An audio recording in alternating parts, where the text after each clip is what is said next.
The year is 1999. Tamagotchis and Furbies are all the rage. They are. 11-year-old gay-ass T. Kyle is running rampant, screaming, January 1999. Hey, I'm T. Kyle. Hey, I'm Bradley Stern. This is our new Britney. Yeah, no, that's not gonna work. Hey, I'm T. Kyle. And I'm Bradley Stern. And this is It's Britney, Bitch. A podcast for stans. By stans. Dedicated to 20 years of the living legend, Britney Jean Spears. So her debut album drops right at the beginning of the year in January, Baby One More Time, titled after the lead track number 1, Baby One More Time. See what they did there? Yeah. Why don't we dive into the album and go track by track through each song and talk about our most personal memories to date. Agreed. And everything that has come to be with this album. Did you get this album, like the actual physical CD? Yes. So this was the actual time that I acquired my first Britney anything. This was the album that I saw at the Virgin Megastore in Orlando. For me in 99, it was just sneaking to watch MTV. Yes. And TRL. And I had my little digital enhanced edition Baby One More Time album that I'd plug in to watch the music video. Another thing. Do you remember what color your CD was? Remember that each of the CDs were like different variations. Mine was pink and yellow, I think. It was definitely pink. Did that mean something, or was it just like no? They just randomly. I don't think it meant something, but yeah, they were like different variations for whatever reason. Yeah, you could like get different colors of the Baby CD, which is exciting. Mine was blue, Baby blue, Baby One More Time blue. I never actually got the CD single. I wasn't into CD singles until way later when I was nerding out and like until Not Myself Tonight came out. Until Not Myself Tonight. That's story. Literally when it happened for me. Let's talk about the single that kicked it off. Let's start with the song that really kicked it all off. That was me. Oh, that wasn't a piano? No. Oh. I just don't want to get copyright infringement. All right, yeah. Moving forward for 20 years, we'll just be singing the songs instead of playing them, so as not to get sued from Countess Luann. Yeah. Don't need another cease and desist. I should again. Point out. Yeah, so let's start off by discussing Baby One More Time. I've heard of it. The original. The unforgettable. Actually iconic. What else is there to say, really? Baby One More Time kicked it off. Name of the album. How do we feel about that? That is the name of the album. I mean, Baby One More Time, because like it was her first, so it wasn't like she was doing anything again. That is very true. So it was like, okay, well, what do you mean one more time? What did you do? It makes sense now when she performs it, where she's like, Baby One More Time. Right. It's like, her residency needs to be called One More Time, by the way. Right. I feel like it was more of a marketing thing, like from a brand perspective. Completely. Before like, SEO, they were like, hey. You named the album after the lead single so that you could find it when you went to Blockbuster. Right. Blockbuster. With your Sam Goody CD player. Virgin. To go purchase it. Absolutely. So that's honestly probably why it has the title that it does. Yeah. Because it doesn't really, it's not like she does nowadays with like Glory or Blackout or thematic. Right. Dangerous yet friendly. Femme fatale. Sexy yet sad. Okay, moving right along.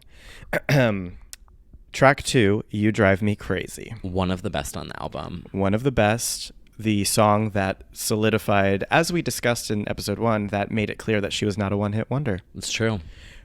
This is the song that most notably gave Melissa Joan Hart all of her fame. She was in the video, as was, what's his name? I forget. It's with an A, isn't it? Yes. Who cares? No, I know it. Oh, God, I know it. It's not Aaron. It's not Ashton. It's Adrian something. Adrian something. Grenier? Maybe. Adrian Bailon? Cheetah Girls? Anyone? Watch, it's going to be like so wrong. The movie too? Because there was a movie. Yes, it was Adrian Grenier. Which, by the way, the movie came after the song, Britney's Impact, literally. They were like, we're going to name this after a Britney song because she's so iconic already. Adrian literally was on Watch What Happens Live to discuss filming You Drive Me Crazy 2 years ago. Wow. I guess I'm out of a job. Fired tomorrow. Fired. Oop. That is crazy. Crazy. Anyway, so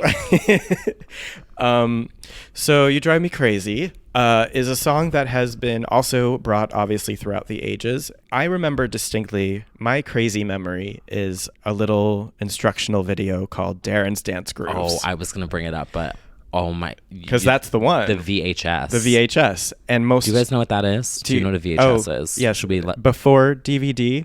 It was like about the size of a brick. Yeah. And you had to put it into a television. Right. To watch music videos and things like that. So anyway, the Darren's Dance Grooves commercial will forever be embedded in my brain alone. Do you wonder where Britney Spears or NSYNC got their moves? Here's your chance to get the inside look at how it's done. Darren's Dance Grooves is not sold in any store. This is gonna be the hottest video you ever seen. To order, call the number on your screen or log on to MusicSpace.com. Must be 18 or older to call or log on. But I did eventually bootleg it, I think from Kazaa or somewhere. Or maybe even a friend had it, because I definitely had the full experience with me. And I tried to learn it. I'll say that. Same. I feel like I can only do the last part where she like bends down and Yeah. just puts her hand on her hips twice. I couldn't understand the handography. Nope. I can't. Nope. We once went to a Britney dance class for Work Bitch. That's true. And we were so winded by one round of the chorus. That really, was so, now it that was I'm the thinking, chorus. that was so painful. It was so difficult. We were doing groundwork, at which we see her do effortlessly 500 million shows, and it was like so difficult. And that is one tiny part of one song of a full show. Anyway, we're not worthy of her. My shins were bruised for at least a week. Yes, exactly. So, and Darren's Dance Grooves really showed from the very beginning that she was doing choreography that the other girls could never. Yeah. And we couldn't do it. We couldn't do it. Should we move on to the next? Yes. All right. So track 3, we've got her favorite song of all time. Oh, God. Sometimes.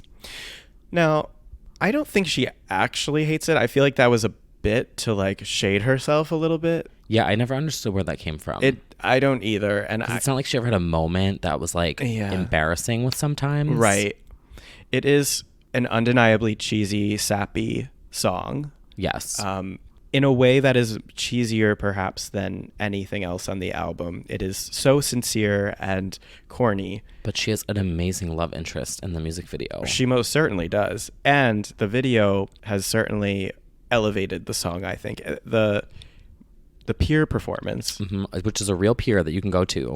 It is a real pier. Still standing, I believe. Still standing. Many of our friends have trekked there. In fact, our friend John Duff has once recorded a that's recreation right. of the dance in the middle of either, was it a snow? No, it couldn't have been snow. It was a rainstorm or something. It was a blizzard. It was a blizzard. It was a blizzard. He did that in the same outfit. Maybe she hates it because she was wearing black sneakers. She was wearing when black everyone else sneakers. was wearing white sneakers. Yeah, there were some. That was the one thing I did not understand. And I believe this is one of the many times that there was an issue or there was an injury. I sound like a psychic right now. I'm like, is there an H in her name? I believe there was a knee issue somewhere in her past here. There's been a couple Britney knee issues along the way. I believe she absolutely had an injury. Yeah, there was an early injury. She said, in fact, during the rehearsals for Sometimes, she injured her knee and was forced to start sessions of physical therapy. So maybe that's why she hates it. It could be cursed. Is it triggering? It's the outrageous of the 90s, basically. But trauma aside, I like Sometimes. Definitely would not wind up anywhere near my faves. No. And I think it is so endearingly Britney that is something that people remember very clearly. So the next track, here we go now. Sodapop. An underrated gem. Underrated, underappreciated. The first of what we would call Weird Knee, which is when she just totally went left of center and did something so bizarre. Very Weird Knee. That's going to be a thing we say, Weird Knee. Weird Knee. Because it follows through. It does. Through other albums. Just shows that she's kind of an artsy-fartsy, left of center artist. Sodapop is really important in that movement. It's I remember mocking that song in front of my friends because I found it so ridiculous, not realizing that I was mocking the thing that I love. Anyway, repression. But like I remember coming to school and being like, wait, so were your friends in school like Britney stans and you were still like being masked for same? no, I was definitely, and I should say, and my friends and family will check me, there was no maskness. I just was super repressed. Got it. But I think I just have this very vivid memory of sitting, and we were all in like 4 desk like squares around the room, and in my 4 desk, like I came back after having heard the album and like did the Britney shimmy and sang the chorus to my friends to like mock it, or meanwhile going home and worshiping silently for hours, plugging in your Darren's Dance Grooves VHS, Learning rewinding, it. Yes, waiting 10 minutes for it to rewind, exactly, and then trying again, updating my live journal like I'm not gay. Also, that is a side note, my family and I once we read through my old live journal. That sounds like a nightmare. It is a nightmare, but it was hysterical because every entry was like me saying like how defiantly heterosexual I am and just being like, I'm not gay, so I don't know. And I would take a survey. It'd be like, what do you prefer, boxers or briefs? And it'd be like, well, I would never care about that on a man, so I don't know. And this is all happening in 1999. Well, that must have been like, this might have been. You need like to publish this on or mewmuse.com. I will do. You need to go snippets through of it and do an expose of yourself. My family was in tears, and now all of the Netflix accounts are named after different things that I say. Like, I'm not gay. Rawful is one of our login names. Your mother's dragging you. My mother 20 is years dragging later. me. And so that all came from my own repression. Anyway. Wow. Yeah. So moving right along. Unless you have anything else to add about Sodapop. Well, I just remember I just had this huge CD player, and it was one of my favorite songs. And I remember just trying to learn the words, and I never could. I still don't know what they're saying. No. Or what she's saying. And that also really is the start of accent-ny or Makes no sense-ny. Inflection-ny, or because we, of course, had British-ny coming up in years to come, but she definitely adopts a character. Yes. So we're going to move right along to one of the best songs of all time. One of the best songs of all time. Yeah, we will have to do like a top 10 debate at one point here. That's a good idea. We should do that. Because I feel like this would probably be there. Born to Make You Happy is without a doubt a favorite of mine, and on some days if you ask me, it would be my absolute favorite. Same. I've thought long and hard about the song. I don't know exactly what it is besides the fact that it is purely a pop perfection song, melody-wise. I don't remember it having a big moment, at least in the States, to the degree that it did outside. No. I feel like I didn't appreciate it till like later on. Like I remember liking it, obviously, as a kid. Definitely. But I feel like I didn't really discover the music video until like years later. Yes. You know, this thing called the internet happened. The internet happened. And I was like, I never saw it until the Greatest Hits DVD. Right. And I feel like it's a stan favorite. It's a stan favorite. People will agree. It's sort of like a secret handshake among stans, like to reference Born to Make You Happy, especially the bonus remix with the throat clearing cough at the beginning, which and extra vocals, ad libs. Any memorable performances? This was Born to Make You Happy was the like Dream Within a Dream. What was it? Like her little fairy tale moment where she comes out of the music box. But it never really has like an epic. No. For being, I think, one of the greatest ones that it is. Yeah. It still doesn't have like it hasn't gotten a good epic moment yet. I don't know that it ever will. Which is Deep in my heart it will. Again with the Deep in my heart. You love Deep in my heart. I do. Yeah, I think it's definitely just one of her staples among stans. The next track. Yes. From the Bottom of My Broken Heart. From the Bottom of My Broken Heart. I just want to say that. Oh, no. So like this is the one. Okay, so Baby One More Time, Crazy, Sometimes all had music videos, and they were on TRL, and I remember seeing them and watching them. And then From the Bottom of My Broken Heart was the next one here in the US, at least from like a kid, like because back in the day, I don't know about you, but I I was like an outdoor kid. So like I Oh, no. only got Britney from MTV. Like the early years. Right. So if it was not on MTV, I had no idea what was going on. Right. So I had no idea that Born to Make You Happy had a video until like years later. So the next thing, it was like From the Bottom of My Broken Heart, and she was so it was like what's the word? Very not what the first three were. Sure. The look was it was cute. Right. She's a cute girl. Cute next to gorgeous. Gorgeous is gonna devour cute. And it was not.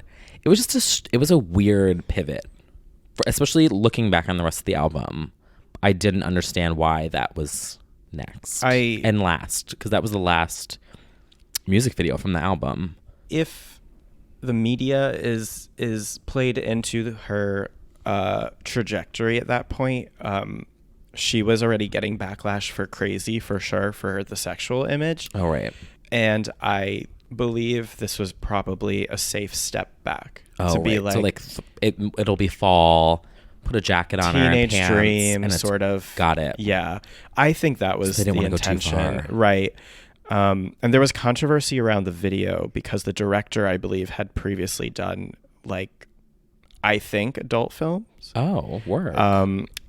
But obviously the video is squeaky clean. Oh yeah. Oddly, she performed this later at the Grammys with Baby in a Yes. medley, which of all the songs to pick to represent her at the Grammys was sort Not of the like one. not the one. But yeah, and also just an interesting fact about it, which I find fascinating, is like she did this before the hits came in. Like she did Bottom and a few other ones. oh. Call it out. Oh, she bottomed? She bottomed. She Everyone at home's like, same. she recorded this one among other ones like before the Max Martin thing happened. So this is when they were trying to get her sound right. Innocently, truly. So we can keep on Track number 7. rocking to number 7, which is one of my all-time favorites from the album. I Will Be There. She This gave one us is like vocals. This is vocal This knee is of the album. the bridge is of the this one. song. They're like, just take a oh. She has 2 big vocal notes in this one. Oh, yes, she does. Probably her second best vocal. What's her first? Well, we're not on that album yet. Oh, we'll have to wait and see. Yeah. Yeah, she... Unfortunately, this one didn't travel with her in time as I wish it would have. No. Like, Touch of My Hand has gone the distance, but not this. She did this at the Arthur Ashe U.S. Open. 1999. 1999. Yes. With Rosie O'Donnell skipping around the Right. court while Britney just sat up there. And it's one of my favorite. It makes me so happy when I hear the song. The song is so pure and good. That Like, sort when of you're feeling urgent- alone, baby, just let me know. And she will be there. And that has carried through. That really has. I mean, when I think of her, it's like Guardian Angel. This is So I Guardian will be Angel there. me. Yes, absolutely. However, moving on to the next track, as it gets a bit grim. Oh, I'm fucking up the lyrics. Time may take us apart, but I will still love you. Actually, she's serving vocals on this too, but I know where you're talking about how this gets grim and how this has like if that we had filmed this podcast 6 or 7 years ago, it would have been a different story. Totally. So this is her first duet, Yes. and it's a great duet. It is. I mean, it's super 90s cheesy, but And vocals. Vocals are great. So it's a duet with Don Phillip, who ended up showing up years later. To a little show called The X Factor Correct. auditions. Correct. It was dark, It was dark. and it made me very sad. It did. And it made And I her did not- very sad. I didn't like that they did that. I thought that was really fucked up. Well, X Factor is a whole other X Factor episode. is obviously an episode, and we will dive into what happened with Don Phillip 2012. in 2012. But it wasn't cool. No. Okay, we can move right on. Speaking deep in my heart.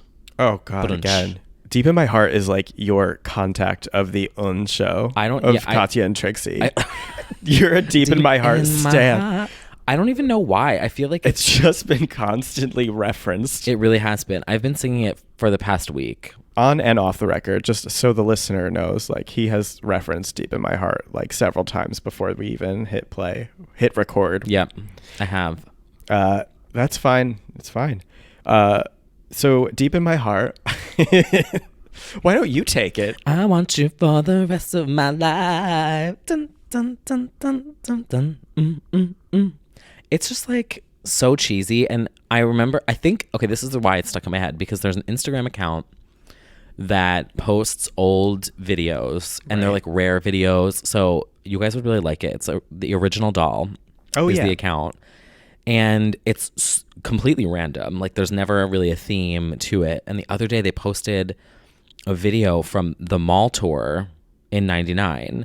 And she performed this song and the mic was on. She was singing it live and it just stuck with me. And I've been for the past week just singing it. Yeah, you certainly have. Just catchy, fun. I mean, it's a funky It's track. corny. It's good. It's oh God. Corny. We are moving on to Thinking About You, which is excellent. And to this day, if I hear the phrase thinking about you, I say it real fast, like the song, like thinking about you. I was going to just try and hit the note right here, but I'm just not going to even. She does have some note. Yeah. It goes like up. It's almost like a little private show-ny Ooh. in this one. Actually, yes. Like when she hits that one. Yeah. Mariah, calm Ricola. down. We need the silicone mask. We need to get you some. Yeah, it's a little private show-ny because it's like the vocals are like up and down. Yes. Oh, if up you will. and down. Yeah. In pitch. We literally can't say a sentence without being like reference. Yeah. Well, That's our language. That's just how we do. How we roll, if you will. I don't know that there's, I have not, ironically, thought about this song in a long time. Oh, I have. Yeah? Mm-hmm. The debut holds up for me. Oh my God. They say it's a pain. It's Deep so private vocals. show-ny. That's true. I And think that the is reason what why I I've been love. thinking about it is because whenever I hear private show, when it comes on shuffle, when I listen to Glory, which is like pretty much every day. Yes, you do. And I think of private show. For some reason, I always think of the song. And the deep vocals are my favorite part of the Britney register. Mm-hmm. So we love Soul-ny. that. Soul-ny. Queen of Soul. Too soon? That was way too soon. Everyone just unsubscribed. Just lost It's only episode 2 and the everyone's entire gone. Everyone just listenership. clicked out. Okay. Well, now we're just talking, you and I. So at this point, we're going into my go-to karaoke song, Email My Heart. Everybody's been doing emails. Everyone's been doing the emails lately. Just email my heart. Email My Heart has had a wonderful resurgence in recent years because it's now ironic. I mean, it was dated from the jump pretty much. Like, even when it had just come out, it was corny, I feel. It was corny, but I felt like it was with its time. Sure, but at least for me, because I remember with computers. you back remember then, emailing? Well, we didn't have a computer. Like we weren't like it was like my dad's laptop, and I was only allowed to use it to listen to music, basically. Okay. So I remember being like, "Oh my God! Like everyone's so cool. They're allowed to use AOL, and I'm not." Oh my God. And this was like right before I was allowed to get my first. And honestly, I want to say that like Email My Heart may have inspired my parents to let me start using AOL. Stop it. Because my first screen name was Wrestling Fan 99. This Really? is 1,000% true story. Mine was Sable, Queen of Pop 12. Was it really? No, but it should have been. Oh my God. What was my first? I was like, we could talk about Sable if we want. We can talk about Sable, the Britney of wrestling. Yeah, but that was like the first AOL account I had, obviously made in 1999. Yeah. And I feel like it was inspired by Email My Heart because I wanted to be cool like Britney.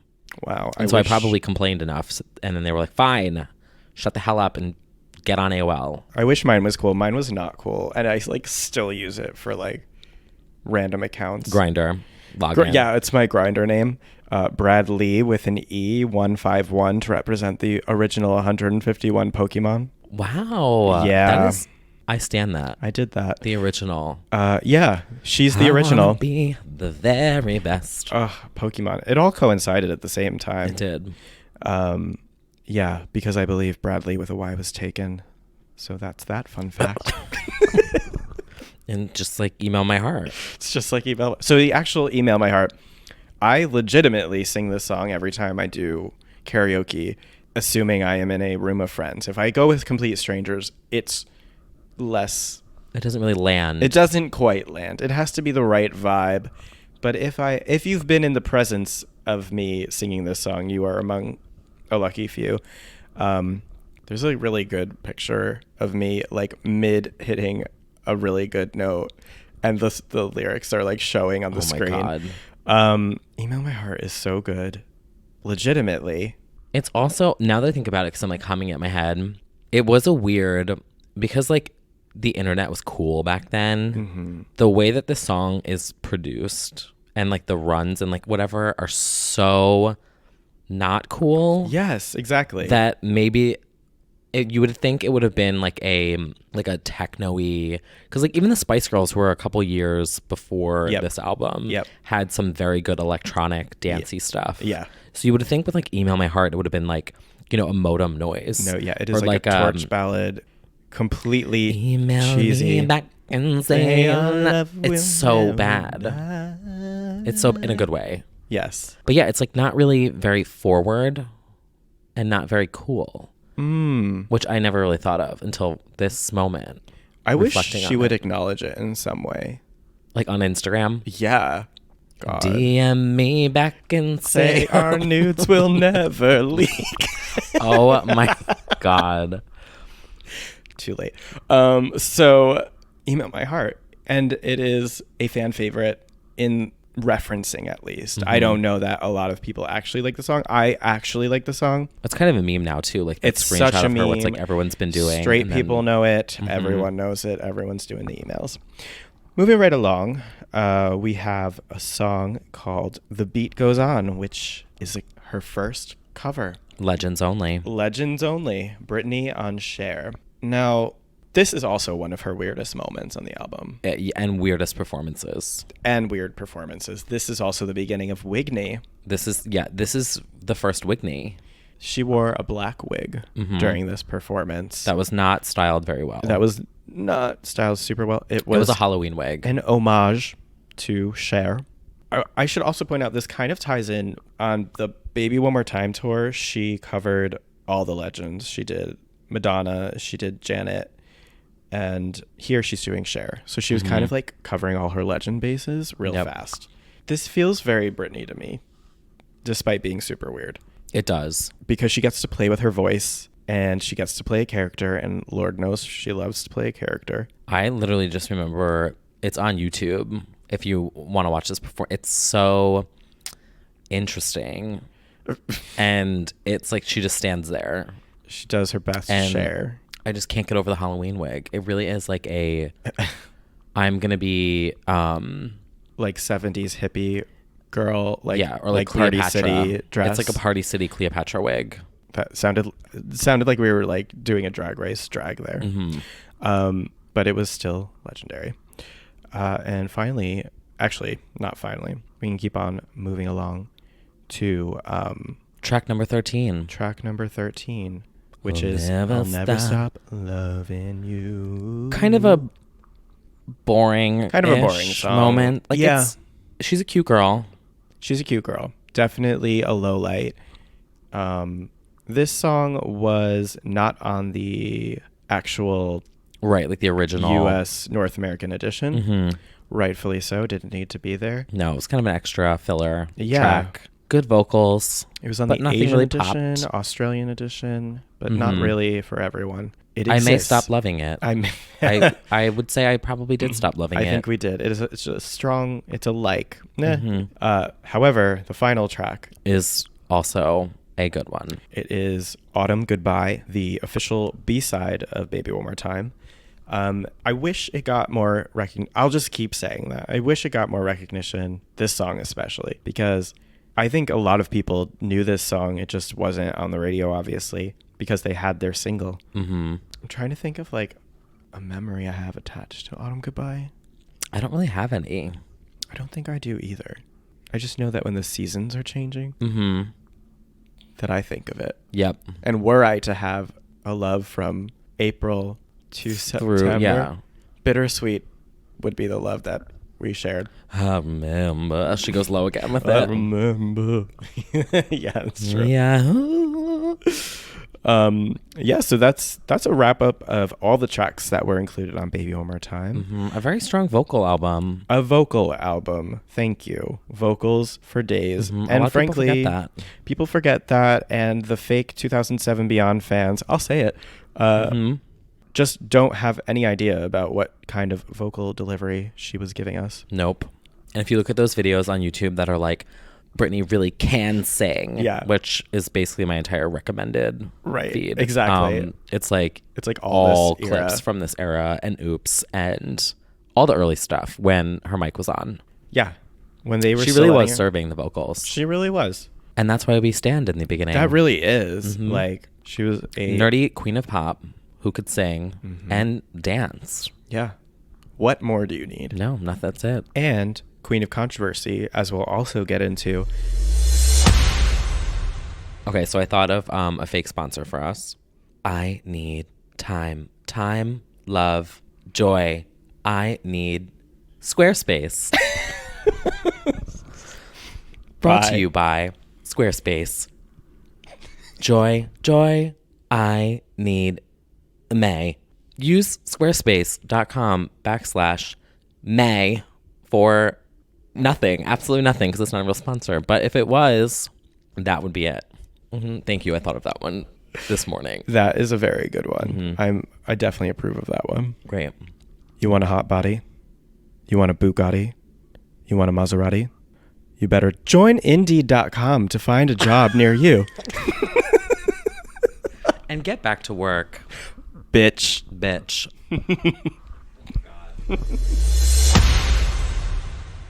She wasn't just delivering Baby One More Time and having a suggestive schoolgirl uniform as her lead controversy.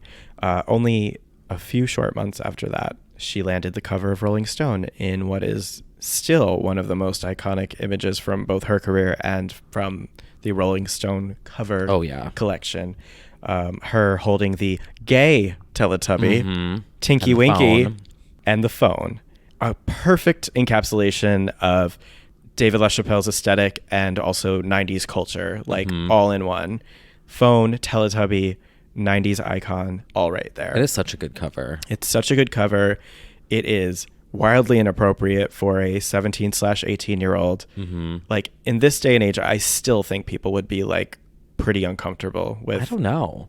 Well, who are the girls out right now really that are that age? That I mean, the thing is, because now, like you think about it, back then, there wasn't any of these like social platforms. Right. This was the first, really all you got was the videos and the photo shoots. So this was a huge, Rolling Stone was, it still is such an iconic name, but even more so then when print was really the biggest thing out there. Correct. To be on the cover of Rolling Stone, there's just so much more saturation now with digital and print and Instagram and blah, blah, blah. So I don't know. I think now it just doesn't feel, I don't think it would be as shocking because everything's so saturated on Instagram and everyone kind of posts, if they're at the beach, they're in a bikini and like, it's not really as, shocking anymore. Whereas back then for such a young pop star to be on such an epic, they were really more so like rock and music. Right. And so she was so new and people didn't really take her seriously. And so I think that added to the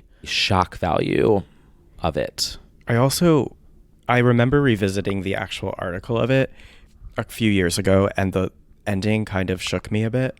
I'm going to read a passage from the book of Rolling Stone.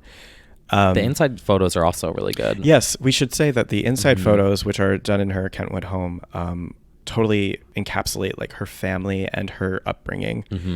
There's Jamie Lynn like dancing with her to Madonna. They're like dressed as Madonna, or Jamie Lynn is dressed as like Madonna. It's very surreal. And if you go to the Kentwood Museum, they have her exact room laid out, like the photo shoot with the creepy dolls and everything. Oh, that's weird. Yeah. But still iconic.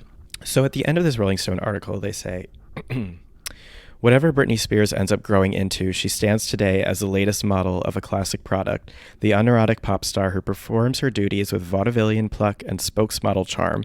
As Spears herself says, it's not supposed to be in depth. That doesn't mean I haven't worked really hard. Then again, if you're standing in some bar 10 years hence, and Baby One More Time comes on the jukebox, you'll smile and you'll move. It looks like ephemeral pop might even be around in 10 years' time. According to one estimate, the U.S. teen population is set to rise in the next decade from 29 million to 36 million. In other words, resistance is futile. Teens are driving our culture, and they won't be giving the keys back anytime soon. That's a crazy quote for 1999. It is a crazy quote, and it kind of gives me shivers when it's predicting that you'll even hear Baby on the jukebox in 10 years and remembering. Like, they knew how iconic it was then. We knew how iconic it was like then. how much of an impact it had made in that year in terms of music and pop culture, and that it would still be around to 20 years It's later. shocking. Yeah, and of course now we're still doing it, and we're still having these think pieces about it, which is just incredible. The impact. Crazy, if you will. Crazy. Exactly, as we will surely do in 20 years for the debut single from Halsey. So I can't, no. So the cover incited a lot of controversy at the time, so much so that Nestle even pulled out of a sponsorship deal with her tour. And that is shocking that that image did it. I have to admit, I didn't even know she had a tour that year. She had the Baby One More Time tour. I was just so disconnected from I don't know what it was. I wasn't aware of it at the time because I was busy playing EverQuest in my room, and live concerts were not going to be a thing for me for a while. Right. Which is weird comparison to now. But the thing that sucks about that is she had some incredible vocal moments during that show, just covering Open Arms and stuff. And there's just this shoddy VHS footage that exists on YouTube pretty much because that's so unfortunate. It really is. She was giving those vocals then. And that's of course part of those compilations of, yes, she can sing. Speaking of controversy and iconic performances, 1999 is also her first year at the VMAs. Yes. I remember watching this one live. I don't think I watched this one live. It was only from 2000 onward, but I knew that it happened. I remember getting in trouble too for watching MTV. For real? Oh, yeah. You were that household? You couldn't watch MTV? Nope. Not at first. Oh my God. And so, but that was where I got all my info from. Right. So it was that, and I remember the top 9 at 9. Yeah. Whoever that was, and that was it, and CDs. I remember there was also her red carpet look was mildly super tan, right? She was so tan. She was very tan. This was really dipping her toes into the water of what she was going to do at future VMAs. I know Stans referenced this one as one of the greats, and it is a good one, but her Billboard and EMAs performances are actually superior. So much better. We get a for the full VMAs, medley. She was really, not that she was an opener, right, but she was part of, NSYNC's performance. Right. And so she was kind of the beginning act of it, and then they came out, so it was kind of a joint experience, and they had the same set, and they had the same theme, but the EMAs and the Billboard, it was that's Britney's where it was at. Performance. It was a different person almost. The VMAs was to set the scene for those who don't know it. First of all, go Google and watch it and then come back. That was the classroom setting. They wisely recreated the video more or less, or at least the aesthetic. Themes. We loved themes. We loved the roll call. That was fun. With all the gays. All the gays. It literally was a whole classroom of gays. Here? Yes. Yeah. Basically. And I love her entrance. No. Here. Yeah, it was good. It was good. Maybe I'm taking off my Stan goggles in this moment to just say that is not really one I'd be this is proof that she's the legend. However, EMAs and Billboard, I think visually the EMA's look is cooler with the red wrap that comes off, or red dress, whatever. She does a really, really bizarre space themed, predating Oops, but yes, that's where she was taking us, telling us the story ahead of time. Tap rendition of Baby into Crazy. and Microphone on. Live vocals. Yes. And she delivers her first very casual, unassisted back handspring. Super casual, and everyone just like doesn't even realize how crazy impressive that is. Pretty much from the get-go, she remixed Baby. It's kind of very Onyx Hotel-ish, a little bit. Yes. In that performance, which is interesting because we were just watching those performances again before chatting, and there's like elements of them that she's kind of done again. Later. The opening is literally Piece of Me, the her new intro, reimagined, still iconic opening. It's very simple. Like when you guys watch it, you'll notice. And then the screens have like the comet hitting Earth, and it's Hold like It Against Me, kind Britney. The Baby One More Time moment is very Onyx Hotel. Baby One More Time in the little lounge. Yes. It's just very like Britney. Totally. I would recommend for anyone who maybe hasn't done as deep of a dive into her most early stuff to get into the Billboard Music Awards and the EMAs performances in 99. Those are actually superior to VMAs. That might be controversial, but I don't think so. No, they are very much superior. Yes. Because the mixes are better. The routine, it's a Britney specific performance. Not, I'm going to come out before and sing. Exactly. Because in the US, she was major, but she was also the opener for NSYNC for a hot second. So it was like right off the heels of the boy band era. Yep. But in the UK, they just went all out. Yeah.